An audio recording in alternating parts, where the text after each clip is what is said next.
You are now listening to the Real Afro Unity podcast with our hosts, Daring and Ayo, where they'll be discussing various topics that affect our African diaspora. With these conversations, they aim to hopefully bridge the gap between us African Americans with the Nigerian diaspora. They will dismantle the myths and share a new perspective. Please sit back, relax, listen, and enjoy the conversation. Nice to see you again. Likewise. Well, welcome to the Real Afro Unity podcast, where we discuss many different things. And this is just another episode of ours.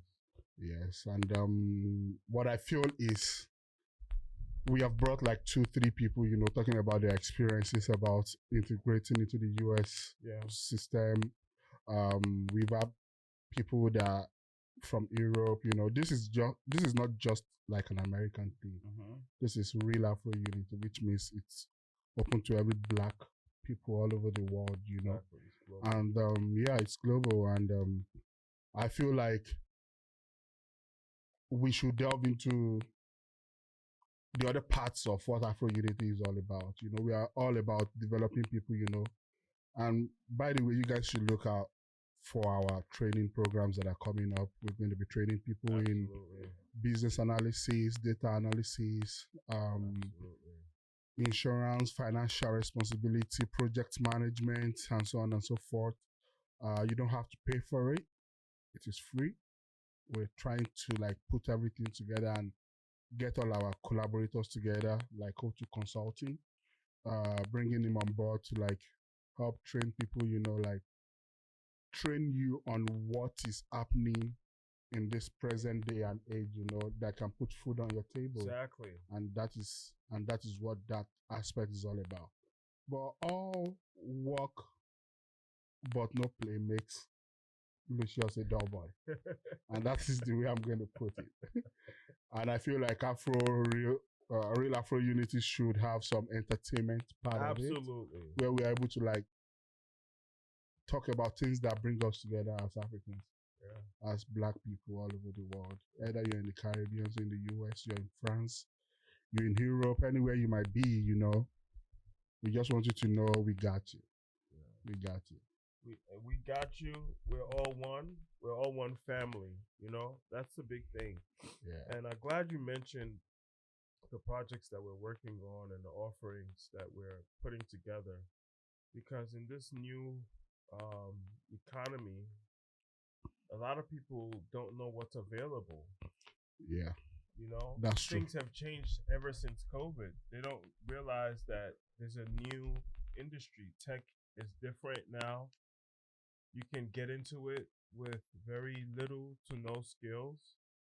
You can, if you're just willing to learn and you're open and you're hungry and you are presented with something new that you can do to move up the ranks, I think, it makes sense to consider it. So we have a lot of things that we're working on. As he mentioned, O2 Consulting, the business analyst course, data analyst course, and a number of workshops that we're going to be holding together. Yeah. Discussing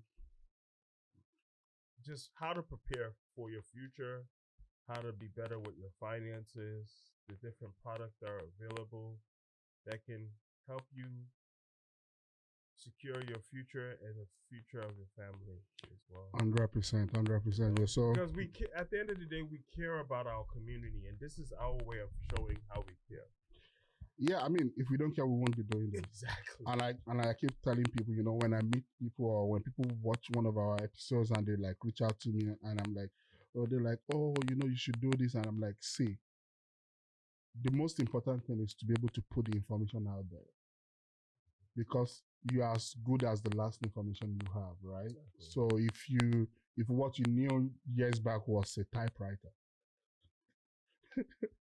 and now we have computers that are able to type, right? So we have ChatGPT. You are as good as the typewriter. Yeah, the last information you have, the last training you had, the best. You might be the best at those things, but are those things what today's market needs? to like put you where you're supposed to be, and you know, provide for your family at and the end of the day. because that is the ultimate, right? I want to live a good life. You want to live a good life, but you also want your family to like live a good life. You want to make sure like you're putting people on, and they're able to like sustain themselves and also put other people on. Exactly. You know, part it up. Correct.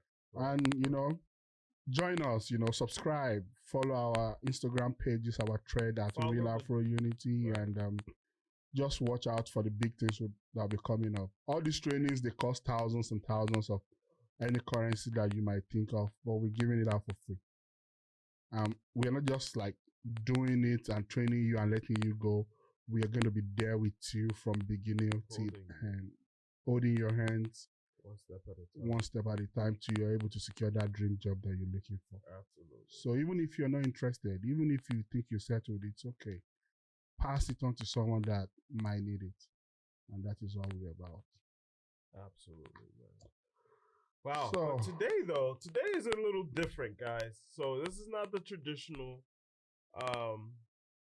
podcast that we usually record. Today we're introducing something new. And it's something that's that Darian here is really passionate about. And I'm gonna give him the mic. I want him to explain this grand idea that you've had and that we've been discussing for the past couple of weeks. Yeah, I mean, I just look so out of so many things that just disturbs my brain, you know. I just looked at it. I'm like, okay, if we're real Afro Unity, we want to train people about career development. We want to bring people together. Let us travel together. Let us enjoy stuff together. There's one major thing now that is keeping black people together, which is music. Exactly. And that is Afrobeat. Exactly. And nobody can deny the fact that this is what is happening right now. Right now. Current. You know, nobody's going to say you've not heard it before, you know. So I just feel like, you know, we should be able to like entertain people, talk about Afrobeat, talk about the genesis, how it started. I mean, from my own point of view, you know, like it might have started like way back from other people, like, but from our point of view, how did it start? What is Afrobeat? Why do I think? Why is it getting to where it is today, where everybody thinks, oh, they want to jump on it or they want to like do something about it? And I just feel like it's a bit of knowledge sharing, but also I don't want to talk about songs that are popping right now. I'm not interested in songs. I don't know why. When I'm talking, I'm like, I raise my head up, like I don't want to look at people, and I do that a lot to our work. Anyway, but let me just look into the camera and not run away from it. Like I just noticed, like when I'm talking, like when I'm thinking of something, I just try to like not be distracted. That happens to me too. So what I want to talk about is what are those songs that were popping back in Africa that before Afrobeat got embraced all over the world. Nobody's talking about those songs again but some people paved the way for people that are popping now to be where they are. Absolutely. The sounds might be different now, you know, the wordings might be different, the way it sounds like might be different, but it was still fun back then. So I want to like introduce people to it. People that know, gives them nostalgic feelings. People that haven't heard it before, gives them something new to discover. And we can just like enjoy it, laugh about it, and remember all those days. There you have it, folks. We are going into the entertainment aspect of what we have going on. And the whole point is to share the people and artists that have paved the way for the current environment that we're in. Yeah. We need to pay homage in African culture, just in Nigerian culture, since that's where I'm from. Respect is a big aspect of living, and doing this will show that we respect the people that came before the artists that we have now. And it will serve as a learning experience for people that are not really familiar with Afrobeat and that know all the mainstream stuff. You'll know the behind the scenes and what happened before we got to this point. So just Yes, sir. so I hope you guys, find what we are doing entertaining and more importantly knowledgeable. This way you can speak about it. This is your way of knowing your history, your African history, because this music is a big part of our culture. Yes, you're so right. Like this is not going to be one of those long episodes of, like we're just discussing so many things Right. that are disturbing our brains. Like Yeah. this is just going to be like short 15, 10, 20 minutes recordings of whatever we might have going on. Just put it out there, tell you the song, tell the artist. You can go back, play it all day, And do your own research and share it in the comments. Yeah. I want the comments section of this video to be engaging. Yeah. I want you guys to share songs that you like, current or old. Let's start a conversation down in the comment section. I mean, like if you have a song that you want us to like talk about. That like gives you that lovely feeling of old vibes, just let us know in the comment section, and be sure we're going to pick it up and we talk about it. Absolutely. But I mean, where else can we start this kind of a discussion without mentioning the Grammys? I'm not one of those people that feels like we got robbed, because people always say, oh, Davido should have won. Maybe Amapiano by Ashake should have won. Yeah. And all these people, Burna Boy. See, when I talk to people and I say, we're having like disagreements about who is the best, Davido, Burna, Wheezy, who is this out of these 3-4 artists, who is the best person? And people bring out the argument of, oh, Burna and Wizkid won Grammys. It shocks me. Wow. Because I just feel like, are you dumb? Like, so because Burna and Wizkid won Grammy, that makes them the best artist in Africa. So now we are judging who is best in Africa by what someone said in the US. That is our yardstick of saying who is a better artist. I'm not saying Burna Boy cannot be better than Davido or Wizkid cannot be better than Burna Boy. But when your point of argument is, oh, but they won Grammy, then you're dumb. Because Grammys is not for Africa. It's a US, United States Entertainment Award. There's no difference between Grammy and Ghana Afrobeat Awards. There's no difference between Grammy and Hip Hop World Award in Nigeria. They have their criteria. They have what they want to listen to. They have what they believe is music for them. Before they started nominating Afrobeat artists, they were nominating folk songs in Africa. That is what they knew. Folk songs like from Ajeri Kijo, all those old, Yeah. They nominated Fela, musical arrangement. Nobody can take that away from him. He had that. King Sunny Ade, Fuji Juju music in Nigeria, by the way. Afrobeat is not the only genre of music in Nigeria. Exactly. That might be honestly. I think we have to do a session, or even in Africa, talking about that alone, because a lot of people, as you mentioned something to me a while back. Not to take us off on a tangent, but you mentioned something a while back, and that made me really start to rethink things. You said that before you came into the country, that you got your impression of Black Americans based off of what you saw on television. 100. Yeah. And there are going to be a lot of people that, because of what they see on television as it relates to Afro music, that's the only kind of music that's in existence. You understand? Because that's the one that's highlighted here in the West. However, there is a big genre of. I can tell you, like in Africa we have like more like pianos of this world. Like we have Fuji, we have Juju, we have Apala, we have just in Nigeria alone. You don't go to Nigerian parties when it is weddings and burials and just dance to hip hop like Afrobeat alone. Right. There's probably a band that is singing Juju music or Fuji music, or even the traditional talking drums and everything. Like people that are doing it. But I just look at it and say, I for one, I don't think we as black people or we as I'm not trying to be anti-white. Don't let us get it wrong. Pro-black does not mean anti-white. What I'm just trying to say is this. I'm not going to judge how best my artists are from the view of an outsider. You get what I'm saying? Yes. This is not the standard. People might think Grammy is the standard, but for me, Grammy is not the standard. The standard are the awards we have in Africa. Because we are the ones that enjoy the music. It is our music. We should be the one deciding what is good and what is not good. So why even attend then? So why like, so if that's the case, why even show up to the Grammys?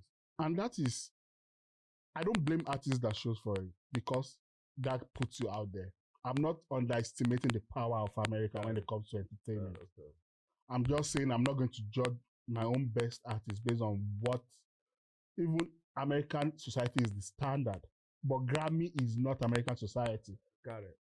Do you get what I'm saying? Got it. Understood. This American society is the standard for entertainment. Let us give that to them. The Grammy Awards is not the standard for African entertainment because they are not us, we are not them. Got it.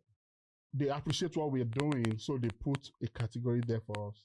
Also in Nigeria, if you go to Hip Hop World Award, or then back then, Channel Road Awards, one of the biggest. One of the biggest awards in Africa. I don't know what happened to it.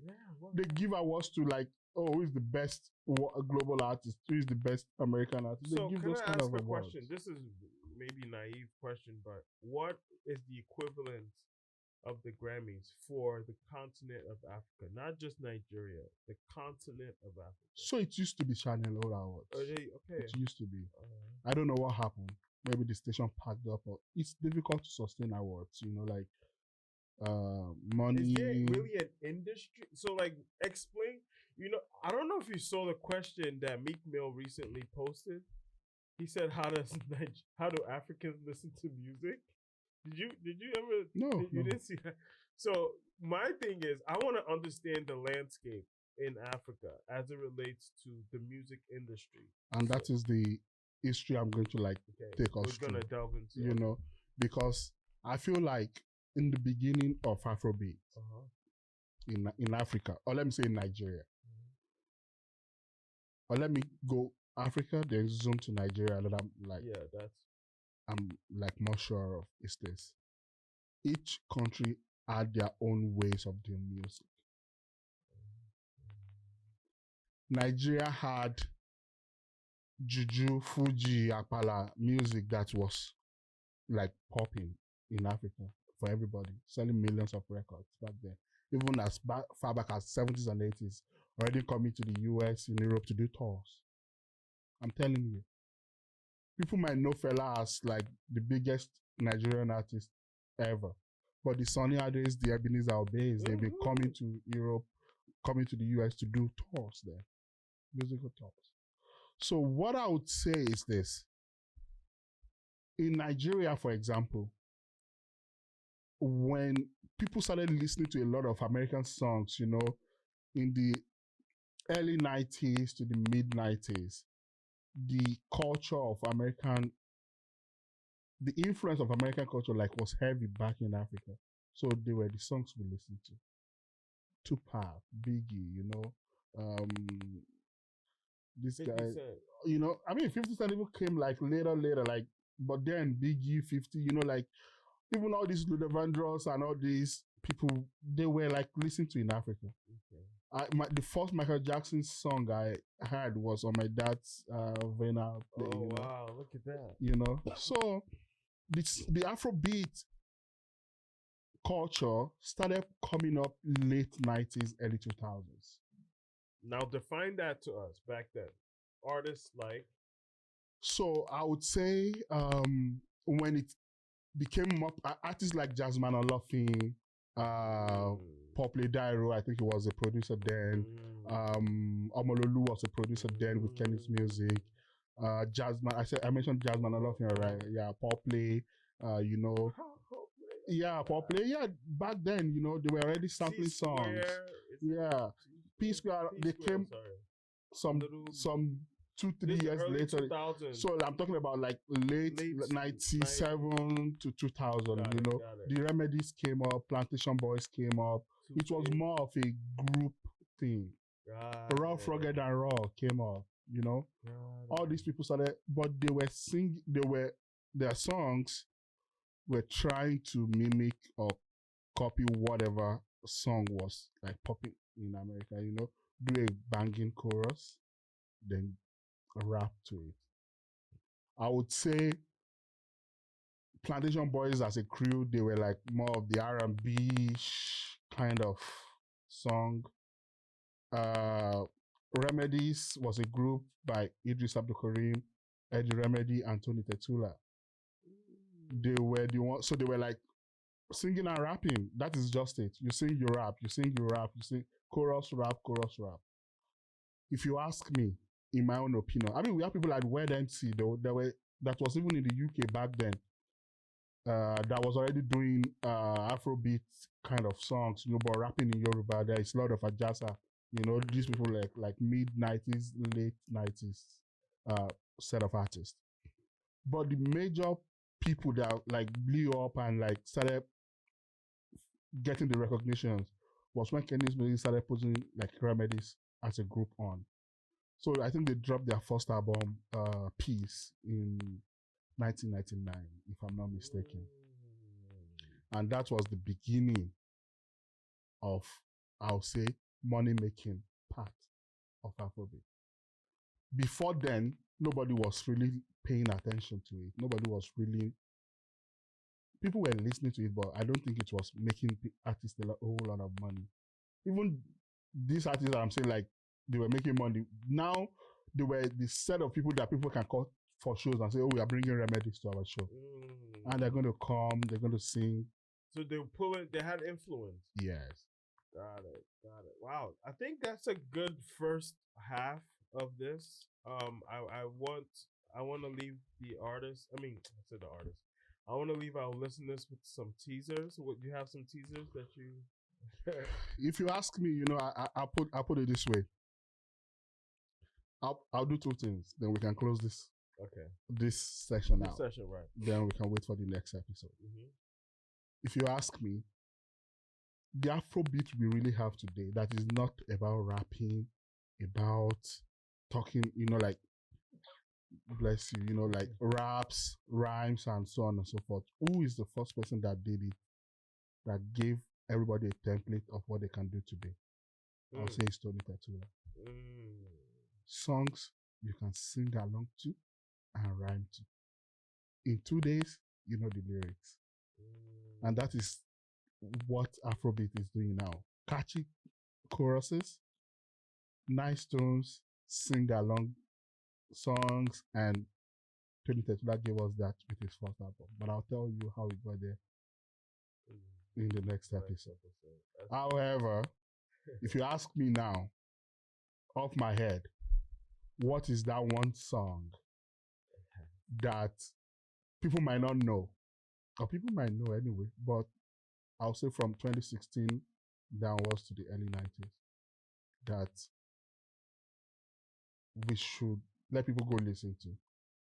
I'll say Shakomo by Remedies from the album Peace in 1999. Go listen to it. We're going to play it, but we want you to also play it, you know, stream it and enjoy it. Beautiful. Out.